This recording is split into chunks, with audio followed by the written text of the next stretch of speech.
BBC Radio Lancashire. You're listening to Nish this Tuesday afternoon. Now then, two medical students from the University of Central Lancashire are raising money to help families of healthcare workers who have died from COVID-19. Pillarisetti and Mustafa Boorenie are fourth-year students and are leading the national fundraiser to recognise those who were fighting on the front line during the second wave of the pandemic. I spoke to them a little earlier. I think if you look at the COVID pandemic that started, last March, our healthcare workers have, sacrificed so much for us, those on the front line. And this is our way of giving back. Because if you look at the statistics, in terms of BAME healthcare workers, those from Black, Asian and minority ethnic groups, so our NHS, if you just look at the doctors, 44% of doctors in our NHS are from BAME background, but 94% of the deaths were from the BAME background. So the disproportionate number of deaths has really, I think struck a chord with many across the country. So this is our way of kind of highlighting the BAME community in this kind of philanthropy and as well as our fundraiser. Mustafa, you and Sai are both in your fourth year. As future doctors, how important would you say it is to recognise those who are fighting on the front line, during this pandemic? Well, it's important to understand that these people could have just stayed at home, but we all have a moral obligation towards society. Every single person, from a businessman to a doctor, to contribute in a positive way.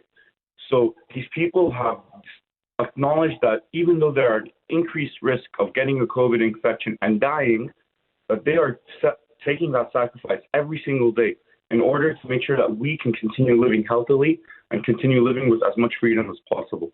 And that's something that I feel like is not said enough, and we have not thanked them enough. I know that we've clapped. You mentioned there, clap for carers.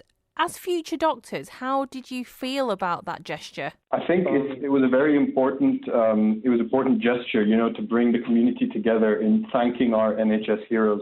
But I think, there's always more you can do, and there's always more that I think everyone can do. And we're doing this in our capacity as students and our capacity as members of the BIDA student wing.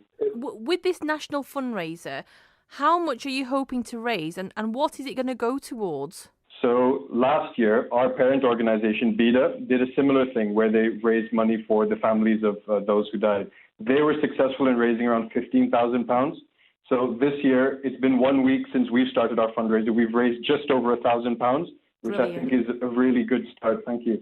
And we're hoping to raise, a couple of £1,000s ourselves. And, I think our parent organization, BIDA, can help us in, identifying families which need it the most, and they will help us distribute it, fundraise and collect artwork. And this artwork will then be sold to various GPs and doctors in the UK to display in their, GP surgeries, NHS trusts, and other NHS institutions. And the proceeds from those sales will again be added to our fundraiser. Like I said, it's a brilliant idea. It's fantastic that you're doing that. If people want to donate, how can they get in touch with you? So they can visit our website. So that's bidasw.com/COVID heroes. So if you go onto our website, you have all the information there. If you want to submit artwork, there's details about that. If you want to donate money directly on our Just Giving page, you can click on that thing. So everything's available on our website.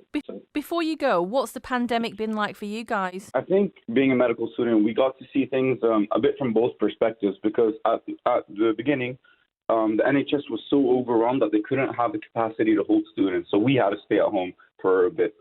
And then after that, they decided that the students needed to continue getting their learning, so we had to go. And then we got to see things from inside the hospital and outside. And what I really want to highlight here is there is a lot of stress on the NHS, and it's not just from COVID patients. It's patients who already need treatment anyway. And there's also a lot of collateral damage that's been happening because of COVID. And people's mental health is deteriorating. People's physical health is deteriorating by sitting inside and not exercising enough. And there's a lot of things like not getting enough sun. And I can go on and on, but my point being is that we all need to come together during this trying time and try to help each other the most where it counts. That's all. Now is, the time when we need to support our NHS, exactly like Mustafa said. And they are, they're already, underfunded and overworked. But many people really appreciate the fact that, even if they get COVID, they're able to get treated free of charge. And I think that's something very special about our NHS.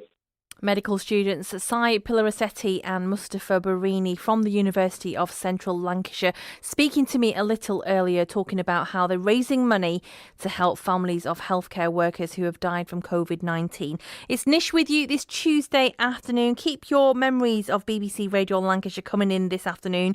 Would love to hear from you. 0800 BBC Radio Lancashire. You're listening